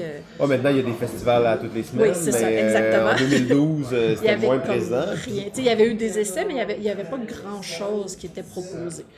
Donc, on s'est dit, OK, parfait, on va faire ça. Puis, la première année, on s'attendait à peu près à rien, mais on a envoyé un plan de partenariat pour proposer à des gens, nous appuyer, puis ça a vraiment, vraiment bien fonctionné. Je pense qu'on avait 21 partenaires la première année, puis on avait 5000 personnes, ce qui était quand même déjà... Parce que c'était juste dans les bibliothèques, hein? Ouais, c'est ça. Puis, tranquillement... on s'est dit, ben, pour d'autres projets, on fait du hors les murs, c'est-à-dire aller rejoindre les gens là où ils sont et faire des activités hors des murs des bibliothèques, tout en parlant de bibliothèques. Fait qu'on s'est dit, on pourrait le faire aussi dans le cadre de Montréal Joue. Et c'est ce qui fait que l'année suivante, on était à 15 000, la troisième année, 45 000, et maintenant, environ 60 000 personnes qui participent à Montréal Joue à chaque année. Et c'est pas juste dans les bibliothèques, maintenant. Il y a des événements un peu partout dans la ville. Puis, il y a peut-être un genre de 10-15 000 dans les bibliothèques, puis le reste se fait beaucoup en dehors, dans d'autres types d'activités. Ah, c'est très cool. Il y avait une question qu'on avait, c'était comme comment tu fais pour convaincre les partenaires de rejoindre un événement comme ça, mais j'ai l'impression que comme on est une ville ludique, les gens n'ont pas eu besoin de se faire convaincre trop. Là. Non, mais en fait, c'est qu'il y a vraiment une argumentation qui est différente d'une personne à l'autre, parce que, mettons, si tu parles à Ubisoft Montréal, ils vont te dire, ben nous, notre rôle officiellement dans la mission, ce n'est pas de faire la promotion de nos jeux, c'est Ubisoft Canada qui fait ça. Il y a quand même un bureau à Montréal, mais ils vont travailler de façon un peu plus grande et pas nécessairement locale. Mais ils disent, on aime ça quand même, faire valoir nos employés, démontrer une certaine façon. Donc, nous, on va essayer de répondre aux besoins de ces personnes-là, puis de dire, ben vous avez le goût de faire rayonner vos employés, super. Nous, on va les mettre de l'avant en présentant certains jeux, mais surtout les créateurs en arrière de ces jeux-là, par exemple. C'est un exemple parmi tant d'autres, mais on va vraiment travailler avec chacun pour voir qu'est-ce qu'ils veulent mettre de l'avant. Puis on n'est pas un festival qui est comme parfait pour être partenaire. Ça vous coûte 30 000 $, puis on vous met votre logo sur une affiche. On essaie vraiment de travailler un concept, tout ça, puis de vraiment répondre aux besoins, puis que ce soit quand même pertinent pour aux visiteurs, évidemment. Ouais, ben vous, c'est comme un événement, mais c'est aussi dans le domaine du public, là, pratiquement. Dans le sens, c'est les bibliothèques qui chapeautent ça, donc il y a un autre but. Oui, on est loin de vouloir faire de l'argent, là. C'est vraiment pas ça l'objectif. La mission, c'est vraiment de démocratiser le jeu, faire connaître le jeu montréalais et québécois par la bande et de faire valoir la créativité des industries montréalaises dans le monde du jeu. Puis on essaie toujours de trouver des trucs aussi pour que les jeux vidéo prennent pas toute la place par rapport aux jeux de société. Ouais. Parce que c'est toujours une inquiétude, évidemment. Ils ont plus de sous, ils ont plus de ressources. Plus de moyens. Ils ont plus de un peu tout. Ils ont beaucoup plus d'employés. Mettons que je demande une conférence, ils ont le choix parmi 2000 employés, mettons à Ubisoft, ou une couple de centaines dans les plus petits studios quand même. Alors que si je demande au Scorpion Masqué de venir faire une conférence, Christian, il me dit, ben il y a moi, peut-être Hélène. Puis là, il commence à avoir un peu plus de monde, mais tu sais, c'est Ils pas... sont 5 maintenant. ouais, il y a comme quintuplé en 2 ans, là, mais tu sais, c'est pas... C'est une autre industrie, c'est c'est différent. un autre game. Là, Fait qu'on complètement. met ça de l'avant de différentes façons avec les moyens de chacun, puis en essayant de respecter c'est quoi leurs besoins à eux. On leur dit pas « S'il vous plaît, rends-nous service en venant ». On essaie de dire qu'est-ce qu'on pourrait faire pour mettre en valeur ton jeu puis tes créateurs, puis qu'en même temps, les gens qui viennent dans notre festival, ils trouvent ça le fun. Ah ouais, c'est très cool ça. Donc, ben, l'édition 2019 approche à grands pas. C'est quoi? C'est plus de 300 activités partout dans la ville pendant 2 semaines. Qu'est-ce que les gens peuvent faire là, pour participer à ça, là, pour rester au courant, pour rien rater? Ben, c'est sûr que la meilleure façon de vraiment être au courant de notre programmation, c'est le site web qui est montrealjoue.ca. Il y a notre Facebook qui est Montréal Joue, donc pas trop compliqué. Puis, c'est les meilleures façons de le faire. On a aussi des programmations papier, mais qu'on va commencer à distribuer dans les premiers événements. Fait que si vous venez dans les premières fins de semaine, vous avez nos prog papier ou chez certains partenaires, des fois ils vont être déposés pour voir un peu qu'est-ce qui s'en vient. Mais évidemment, on ne met pas nos 300 et quelques activités dans la prog parce que ça serait écrit beaucoup trop petit pour qu'on soit capable de la lire. Donc, c'est juste un aperçu de ce qu'on fait.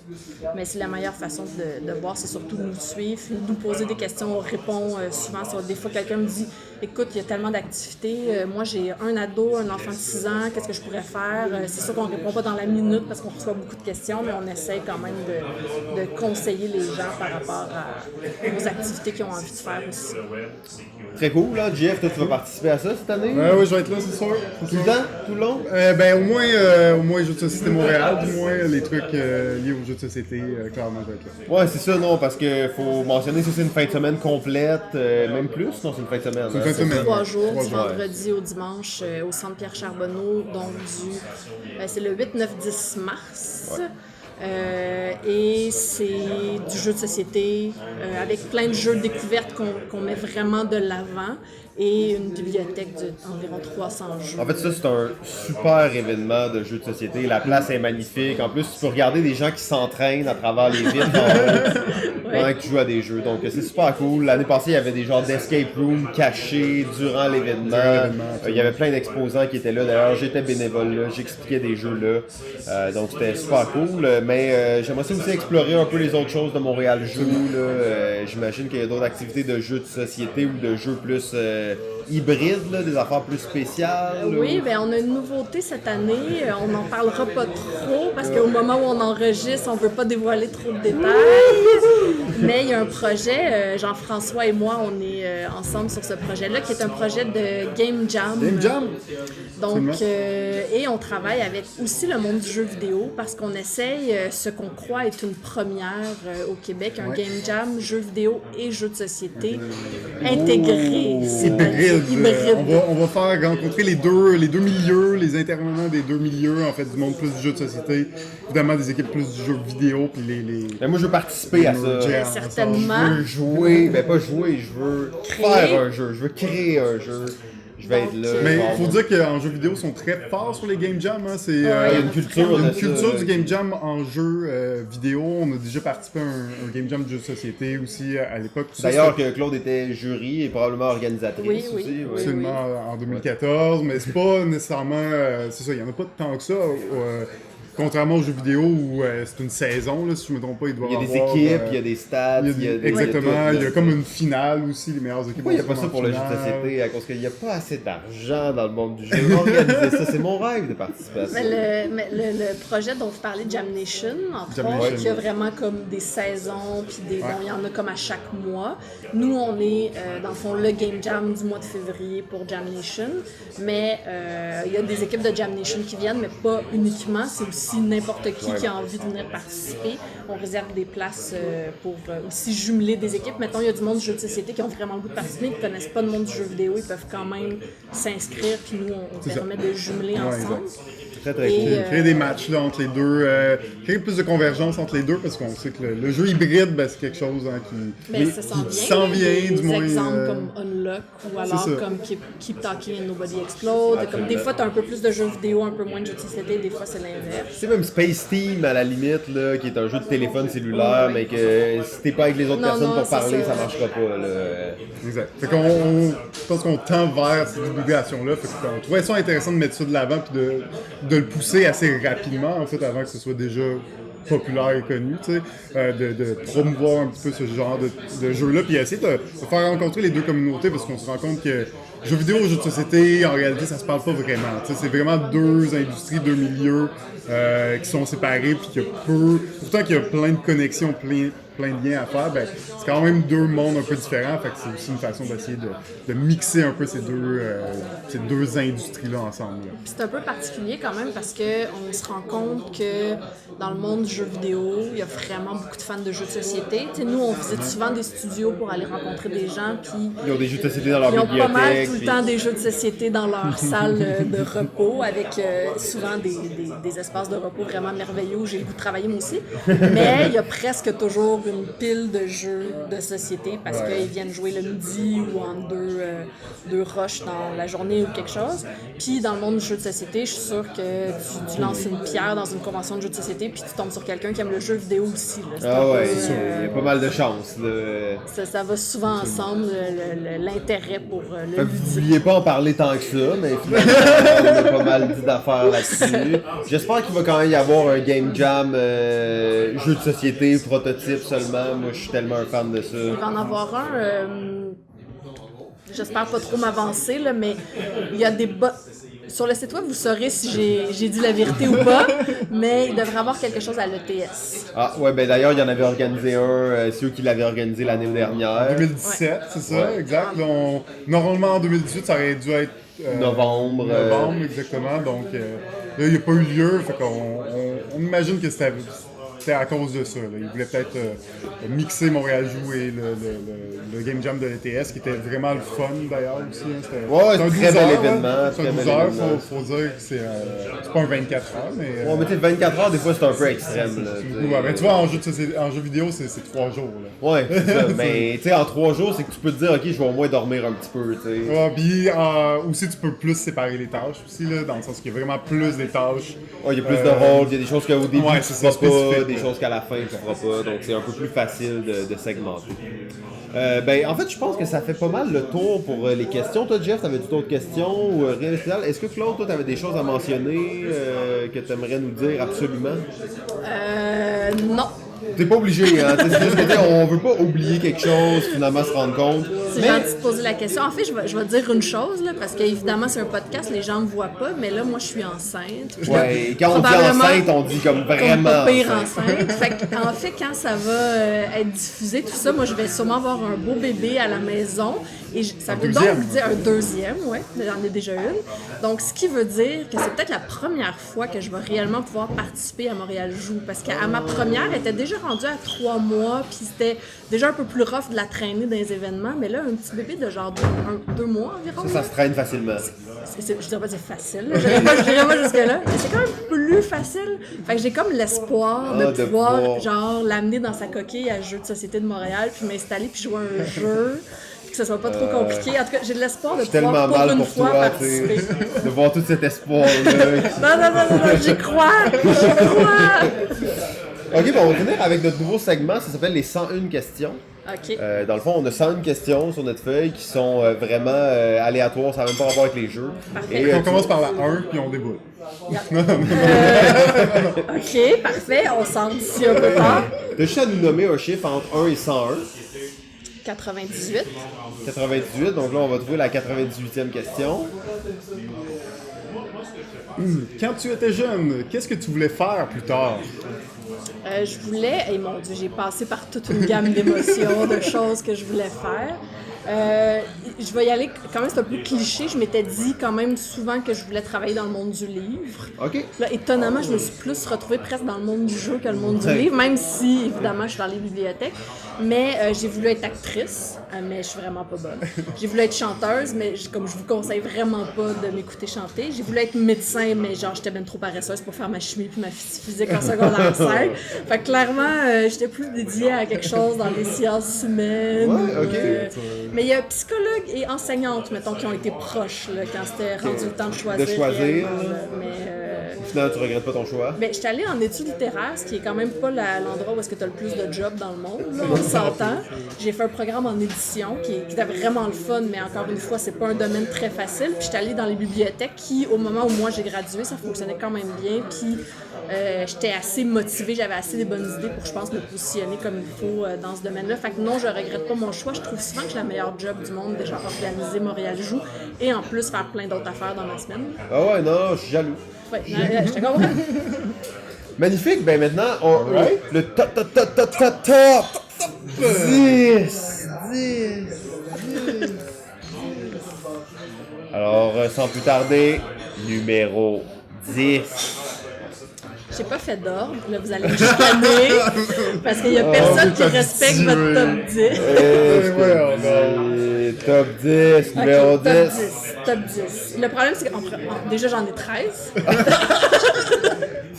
Ah là là, ça Mais- va. Incroyable. Non, les gens, une consigne si simple. Belle. Y a quelque chose de plus simple que de te dire, dis-moi ton top 10. Il y a quoi de même plus pas de simple que règle, là. ça? T'as juste à les mettre dans l'ordre, 1, 2, 3, 4, 5, 6, 7, 8, 9, 10. C'est trop difficile. Le problème, c'est que je vais faire une mise en contexte, puis après, je vais essayer de le faire de 10 à 1. Donc, ce qui arrive, là, c'est que j'aime vraiment un grand type de jeu. C'est-à-dire que j'aime autant un tout petit jeu qui joue en 5 minutes qu'un jeu qui va durer 3 heures. J'ai mis presque aucun jeu qui dure 3 heures, parce que ces temps-ci, je suis plus dans des jeux un peu plus courts, là. Mais... T'es diversifié. Oui, là, mais je trouve ça vraiment difficile de comparer un petit jeu qui dure 5 minutes avec un jeu qui dure 3 heures. Absolument. Fait que c'est très difficile de les mettre dans l'ordre. Mais la façon dont j'ai pensé mon top 10, ce sont des jeux, généralement, que si tu me dis « Hey, on joue-tu? » Je vais pas mal tout le temps te dire oui. Ah, ça, tu vois, c'est déjà un bon point. Fait que il y en a comme un, mettons, qui est vraiment plus long que les autres, que ça se peut que je te dise mardi soir, rendu à 9h, je vais te dire non, parce que mon enfant va se réveiller à 6h, peu importe. Donc, ça se peut que je dise non, mais la plupart, c'est des jeux qui sont relativement courts. À la limite, là, si tu n'as jamais joué à des jeux, tu peux jouer à la majorité des jeux dans ma liste. C'est OK. pas vraiment vrai, là, mais mettons quelques-uns. OK. Là, c'est vraiment difficile de les mettre dans l'ordre, par exemple. Mais mettons, là, le 10e, là, je vais mettre celui qui est très long, mais qui a longtemps été mon numéro 1. OK. Mais là, je l'ai descendu au numéro 10, c'est Civilization Through the Ages. Oh. C'est quand même le plus rough de ma liste. Ouais, en plus, Jeff, c'est un grand fan de ça, là. Ben, c'est True the Age. Ouais, dans le True the fond. Ages. C'est pas Civilisation. Non, True the Ages. J'aime beaucoup, mais je préfère Civilisation. Mais tu vois, j'ai jamais joué à Civilization, fait que peut-être que je changerais mon top 10, là, Mais très bon jeu. c'est un des jeux, c'est peut-être celui-là que si tu me dis, OK, on joue maintenant, je vais Oui. dire, je sais pas, j'ai peut-être pas le temps, mais c'est un jeu auquel j'ai pas joué depuis quand même là, 2 ans, genre. Mais je trouvais ça difficile de pas le mettre dans ma liste. Fait que maintenant, si on est dans un chalet, dans une convention, Ben, puis là, c'est je ça. t'arrive avec, puis je te le dis, tu vas être coincé, là. Ouais, T'auras pas le choix, je là. vais jouer. OK. Je vais jouer, probablement. testera ça. Ouais, à suivre. Mais donc, c'est vraiment un excellent jeu. Puis en plus, j'aime pas vraiment ça, les jeux de confrontation, où est-ce que tu peux comme attaquer quelqu'un, tout Ouais, ça c'est d'habitude. vrai, hein, y en a Mais là-dedans. c'est quand même intense. Là. Quand tu fais une guerre de culture, moi, je suis comme celle qui ramasse plein de cultures, puis des belles affaires. Puis je suis étonnes. genre à -2 dans mon militaire. Puis il y a quelqu'un qui arrive et comme, OK, parfait, guerre de culture. Puis là, genre, je me fais planter à la dernière seconde. Mais ça me dérange pas parce que je suis vraiment pas mauvaise perdante, heureusement, sinon je jouerais plus jamais à des jeux. Mais c'est vraiment un excellent jeu. Numéro 9. OK, numéro 9. Je pense que je vais y aller avec Les Aventuriers du Rail, Ouais. qui est pas du tout dans le même genre, mais qui est vraiment... J'ai un attachement particulier parce que le premier vrai jeu par lequel j'ai été obsédée dans le monde du jeu de société moderne, c'était Catan. Mais rapidement, je suis passée aux Aventuriers du Rail et j'ai joué à l'infini à toutes les fins de semaine avec mes amis C'est un classique.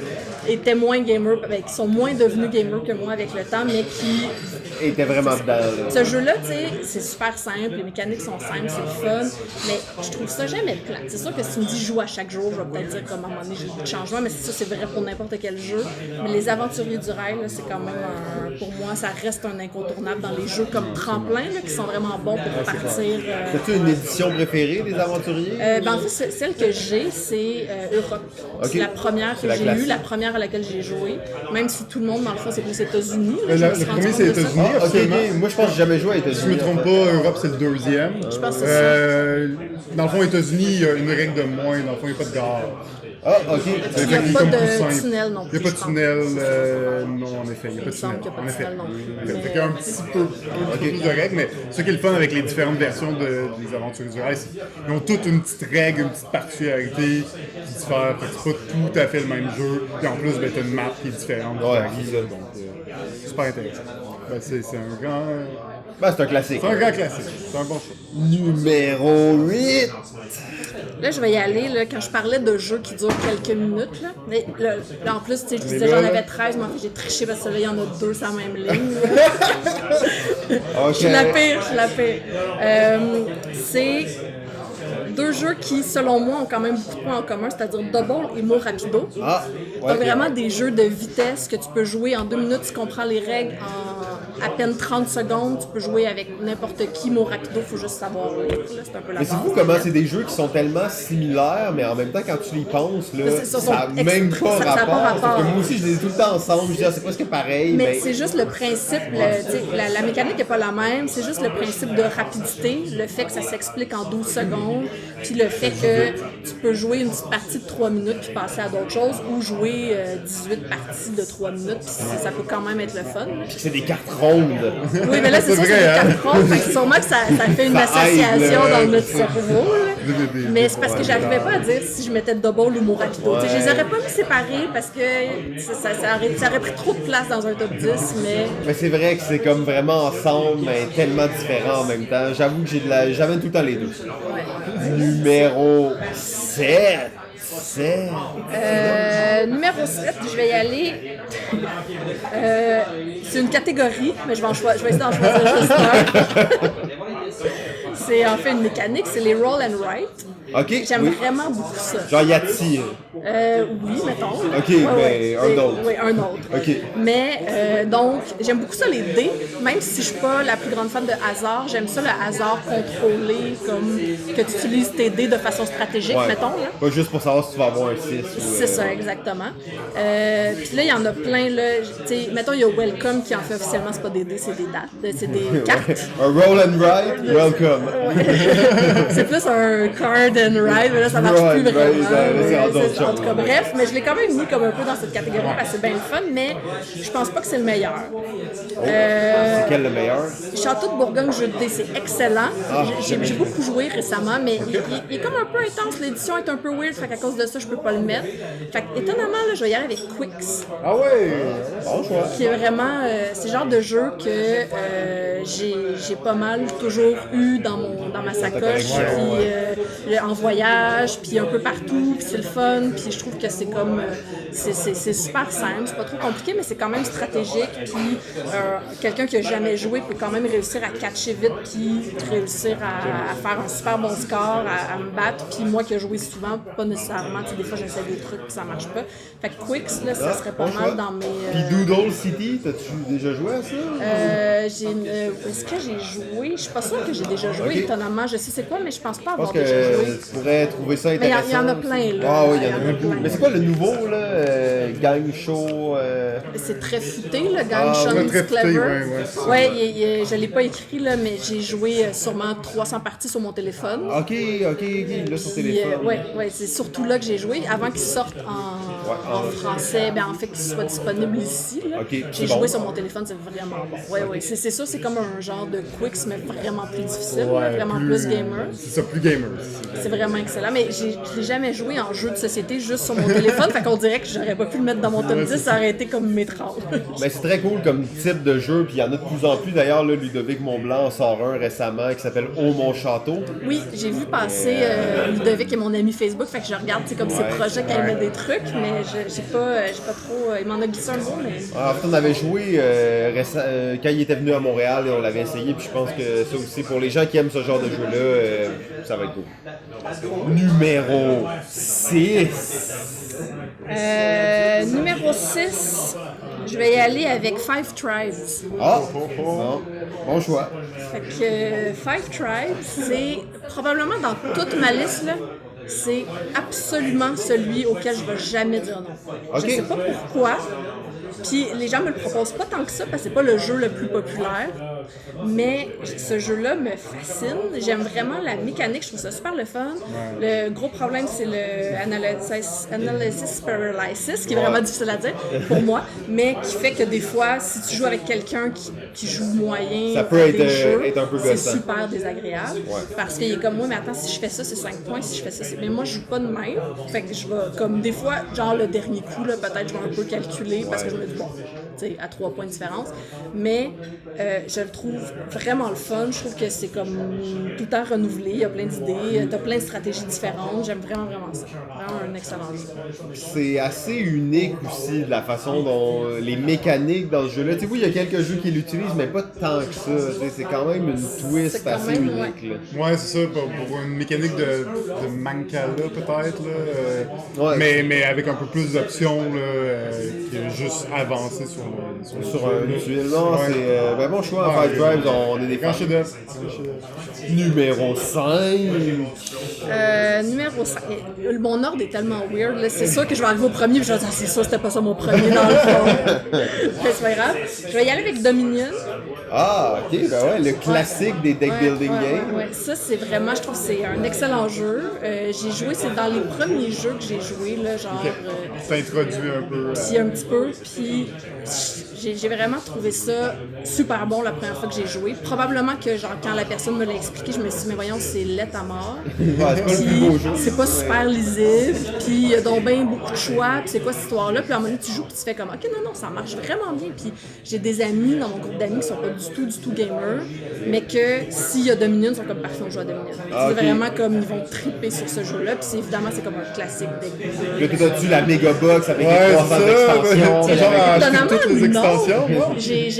J'en ai un qui est même pas celui de base, je pense que c'est l'intrigue. Là, Ouais, qui est comme, ok, l'intrigue, ouais. Puis j'ai l'extension alchimie qui, ben franchement, est très moyenne parce que ça rajoute des trucs d'alchimie dont je me rappelle plus vraiment c'est quoi parce Ok. que y a personne qui joue avec jamais. Mais je pense que c'est encore dans ma bibliothèque si je l'ai pas vendu.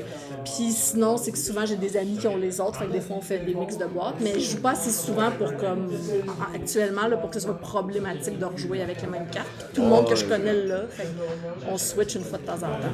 Ah, très cool. Non, mais je pense que c'est un bon jeu, puis ça a ouvert la porte à tellement de variétés. C'est un classique, hein. C'est le pandémie du deck building. Deck building, absolument. Numéro 4. Oui, numéro 4. OK, je vais y aller avec Slurt. Ah, Slurt. Oui, ça paraît qu'elle est dans la coue de Pierre Poisson-Marquis. PPPPP. Je sais même, je pense pas que c'est Pierre qui m'a Non. montré. Je pense que c'est Marie-Ève Lupien, la blonde de Joël du Randolph. Je pense que c'est qui est vraiment fan de tous ces jeux de déduction. De déduction, absolument. Fait que j'ai longtemps entendu parler de cela, puis à un moment donné, je pense que c'est Marie-Ève et Joël qui revenaient de Gen Con ou SN, je ne me rappelle plus, et qui disent « Ah, ce jeu-là, ça ressemble vraiment à Slurt, mais comme un peu différent. » Puis là, j'ai joué, puis j'étais comme « Ok, c'est vraiment cool, mais c'est quoi ça, dans le fond, Slurt? » Puis là, je l'ai essayé, puis là, j'ai capoté. Je jouerais à toutes les secondes. Hey, c'est un jeu de déduction. J'aime vraiment C'est solide. traverse les époques. En fait, c'est un jeu assez vieux. Hein. 70, si je me trompe pas. Ok. C'est vieux, c'est pas très beau, les cartes sont plutôt laides, c'est pas... Ben, la boîte est quand même cool par exemple, Le mais, style, il est cool, ouais. mais les boîtes sont moyennes, je sais pas trop, les cartes, pardon, mais je sais pas, ce jeu-là, je l'aime vraiment, vraiment beaucoup. Je me rappelle l'avoir amené, à un moment donné, je suis allée au Mexique en voyage avec une gang d'amis moyennement gamers. Puis je pense qu'on a passé tout mon pad. Là. On jouait partout avant le souper, à l'aéroport. Notre vol avait été retardé d'une journée. On a joué sans arrêt. Je suis prêt. Fait que, ouais, Slurt... Mais c'est un jeu aussi qui est assez... ça peut faire chauffer ton cerveau. Là. Ça peut... Prendre des bonnes notes. Là, non, c'est super. Mais en plus, moi, je suis pas si bonne que ça là, dans les jeux de déduction parce que je suis pas très bonne pour prendre des notes. Je suis comme... Ah oui, ça doit être ça. Tu sais, j'essaie de le faire un peu comme un sudoku, puis à un moment donné, tu te rends compte que t'as oublié quelque chose une fois, puis là, tu fais comme, je le sais, c'est ça. Et évidemment, c'est loin d'être ça, mais je m'en fous. Encore une fois, je te les jeux de pas... déduction, là, des fois, c'est juste le fun d'essayer. Puis souvent, c'est des jeux où t'es dans ta tête tout le long de la partie, puis tu t'imagines plein d'affaires, puis après, tu te rends compte que t'es dans le champ, mais c'est pas grave. J'aime ça. Je trouve que souvent, ça finit un peu mal, mais c'est ça qui rajoute du... C'est drôle, tu sais, à la fin, parce qu'il y a personne qui est perdu. J'aime ça. Ça me plaît. Oh, nous sommes maintenant sur le podium, la médaille de bronze numéro 3. Je vais y aller avec Race for the Galaxy. Oh, Race for the Galaxy, oui, un jeu qu'on parle souvent ici à l'émission. Pire jeu à expliquer, pire jeu à lire les règles, mais une fois que tu sais jouer, ça prend 20 minutes de jouer une partie et c'est vraiment cool. Ce qui est vraiment drôle, c'est que Race for the Galaxy, je pense que c'est genre le deuxième jeu que j'ai acheté de toute ma vie. Moi aussi, Genre, dans les premiers jeux. J'avais joué à Catan avec des gens qui l'avaient. Je me suis acheté Les Aventuriers du Rail. Puis à un moment donné, j'étais allée sur Internet. J'étais vraiment nouvellement mettons, passionnée de jeu. Puis je me suis dit, meilleur jeu de société en anglais. Je me suis dit, je vais me donner une chance. Puis il y avait un genre de truc, là, ça devait être sur BGG, mais je connaissais même pas BGG dans ce BGG, temps-là. même quand tu le connais, c'est pas beau. Non, Juste quand tu le connais pas. Là, c'était genre un PDF que je sais pas qui avait fait. Puis là, ça disait, hey, le meilleur jeu, c'est Race for the Galaxy. Là, moi, j'ai fait, parfait. Je suis allée au Valet de Cœur, j'ai acheté Race for the Galaxy. Je pense qu'ils m'ont regardé, oui, je suis comme, je veux Race for the Galaxy. Je suis pas sûre que ça arrive à toutes les secondes. Ils sont comme, OK, il est là, donc parfait. Là, j'arrive chez moi, je commence à lire les règles. Je fais, mais voyons donc, c'est quoi ça? Je pourrais jamais jouer à ça. Ça n'a pas de bon sens. Je les ai déchiffrés, ça m'a pris un certain temps. Et j'ai joué. Puis là, j'ai fait, mais voyons donc, c'est donc ben bon. Puis là, j'essayais de l'expliquer aux gens autour de moi qui étaient moyennement gamers, qui étaient comme, hein? Non, je veux pas jouer à ton jeu, Claude. Puis là, c'était quand je commençais à rencontrer Thierry qui étudiait avec moi. Puis là, j'ai dit, hey, toi, il me semble que tu t'aimerais ça jouer. T'sais, lui, il jouait déjà un peu plus que moi. Là. Il était un petit peu plus avancé. Puis là, j'y ai montré. Il a relu les règles parce que Thierry, il a eu ça quand c'est quelqu'un d'autre qui lit les règles. Puis là, on a. C'est vrai, ça. Ah oui, c'est vrai. Puis là, on a joué. Puis là, il jouait pas pantoute. Moi, je faisais des parties comme je développais. Puis lui, genre, en 2 secondes, il avait ses 12 cartes sur la table. Puis là, il t'étais rushait comme, ça, là. oups, c'est pas de même que je jouais pantoute. Puis là, j'étais comme, OK, il y a plein de profondeur dans ce jeu-là, même si je connaissais pas encore vraiment le mot profondeur de jeu. Tu peux comprendre qu'il y avait... Le principe. Puis ça m'est resté et j'aime vraiment. Et là, je m'en rappelle. En plus, je l'avais même pas mis dans mon premier top 10. Puis après, j'ai eu un flap. Je me dis, je suis obligée de le ramener dans mon top 10. Mais en plus, c'est pour un jeu, justement, tu sais, qui est juste un jeu de cartes, un peu pas si beau, pis tout ça. La thématique est vraiment forte dans ce jeu-là, puis tu le sens quand tu construis des affaires. Tu sais. Il y a une carte que je me rappelle, je me rappelle plus exactement c'est quoi le nom, mais tu construis comme un club là, sur la lune, je sais pas trop, mais tu sens vraiment ta thématique, même si c'est un jeu, quand tu le regardes, t'es comme ok, il n'y a pas de thématique dans ce jeu-là, mais tu la sens vraiment. Vraiment un jeu unique. Puis j'aime quand même beaucoup Roll for the Galaxy aussi. Moi, aimant beaucoup les dés, je trouve qu'ils ont quand même vraiment bien amené le jeu. Ouais. Ah, très cool. Cette variation-là. Et sur la deuxième marche du podium, la médaille d'argent, le numéro 2. Seven Wonders. Ah. C'est ça, c'est pas étonnant. J'avais pas le choix. C'est un classique, c'est un bon choix, il n'y a rien à dire contre ça. J'aurais pu mettre Seven Wonders Duel parce que selon moi, c'est excellent. C'est juste que j'ai un attachement à Seven Wonders de base parce que j'ai joué la première fois. Puis ça aussi, c'est le genre de jeu que la première fois tu l'expliques ou tu te le fais expliquer, tu fais comme aïe aïe. What the fuck? Ça allait pas si mal jusqu'à temps que quelqu'un essaye de m'expliquer les vertes. Puis là, tu fais comme oups, ok. Mais finalement, tu joues et tu fais ah non, c'est ça, c'était pas si compliqué, c'était juste ça avait l'air compliqué. Puis je reste une fan finie de Seven Wonders. Ça se peut que des fois je dise non. J'ai tellement joué, là, probablement un de ceux que j'ai le plus joué dans ma liste. Mais si tu me dis, OK, mais là, on va peut-être rajouter une extension. Mais quoi que j'aime pas toutes les extensions. Mais mettons, Seven Wonders Duel, je me suis pas tannée encore. Ça, je pourrais jouer vraiment n'importe quand. Seven Wonders, 90% du temps, je pense. Bon, c'est déjà bon. Et le numéro 1 de tous les temps de Claude Ayerdi Martin, qui va rester dans les annales de l'Internet à jamais. Quel est son numéro 1? Château de Bourgogne de Stéphane Feld. Ben là... Fait que là, je suis vraiment allée dans un euro, super euro, on s'en fout de la thématique, je suis même pas sûre exactement c'est quoi. J'aurais pu en choisir d'autres de Stéphane Feld, parce qu'en fait, c'est probablement l'auteur que j'aime le plus. Tu fais bien avec ton chum, hein? Ouais. Comment, bizarrement? Mais ça se peut que je l'ai un peu influencé parce qu'il était vraiment plus Ameritrash quand j'ai rencontré. Pas de cube de bois? Il était moins cube de bois, mettons. Puis moi, j'étais juste cube de bois. Mais tu sais, j'étais assez heureux, on s'entend. Mais Stéphane Feld, je l'ai embarqué dans ma passion. Puis il y en a quelques-uns qui sont moins bons, mais selon moi, Stéphane Feld est vraiment excellent. Là, j'ai choisi les Châteaux de Bourgogne parce que c'est un de ceux qui m'a jamais comme... Il a toujours été dans mes tops, puis jamais disparu. Mais il y en a qui sont peut-être meilleurs, genre L'Année du Dragon, qui est vraiment excellente selon moi. Mais moi, j'aime bien ça jouer à des jeux à deux, puis Château de Bourgogne est vraiment bon à deux. Sinon, il y a Trajan, que j'aime vraiment beaucoup, mais qui est un peu fiddly avec le nombre de tours. Quand tu tournes les affaires, ça avance le nombre de tours de jeu, là, c'est un peu weird. Juste pour ça, c'est un petit peu moins bon. Mais Château de Bourgogne, là, ça reste un excellent jeu qui n'est pas très beau. Mais ça m'étonne qu'il n'y ait pas de réédition de ce jeu-là. C'est typique des jeux de Feld, hein. Ils sont tous pas vraiment très beaux, ces jeux. C'est pas la traîne C'est numéro pas lui 1. qui est design. C'est Feld, ok, on met un design de merde sur ces jeux. Ouais, c'est un peu bizarre quand même. Un truc que j'avais lu à un moment donné de Stéphane Feld, parce que je pense que je jouais à Bora Bora, qui n'est pas son meilleur, mais qui est quand même bon. Puis j'avais une question, puis j'étais tombée sur un forum sur BGG, où est-ce que les gens disaient, mais il me semble qu'à deux, ça marche pas, parce que telle affaire. Finalement, c'était lui-même qui était venu répondre à la question, puis il disait, tous mes jeux sont vraiment pensés pour jouer à deux, parce que lui, il les développe, il les teste avec sa femme tout le temps, avant de tester avec plus de monde. Fait que c'est pour ça que la majorité de ces jeux sont vraiment cool à deux joueurs. Ouais. Puis j'aime ça, les jeux que tu peux jouer à deux, puis c'est vraiment le fun, puis tu joues à 3 ou à 4, puis c'est vraiment le fun. Ouais, puis il y en a pas tant que ça, des jeux que, tu sais, quand c'est vraiment bon à 4, tu vends à 2, t'es comme, tu sais, quand c'est vraiment bon à 2, non, ben, c'est intéressant de savoir ça, je savais pas cette anecdote sur Feld. Fait que, non, c'est ça. Puis je vais quand même, je vais tricher, là, je vais juste vous dire, là, les deux jeux qui sont vraiment passés proches. En fait, il y en a 4. Ok, c'est bon. Numéro 11. Mettons le juste en vrac, des mentions honorables. Des mentions honorables, il y a Codenames qui quand même a meublé beaucoup de mes soirées, mais je les décide de le retirer parce que je suis un peu tannée, j'ai trop joué.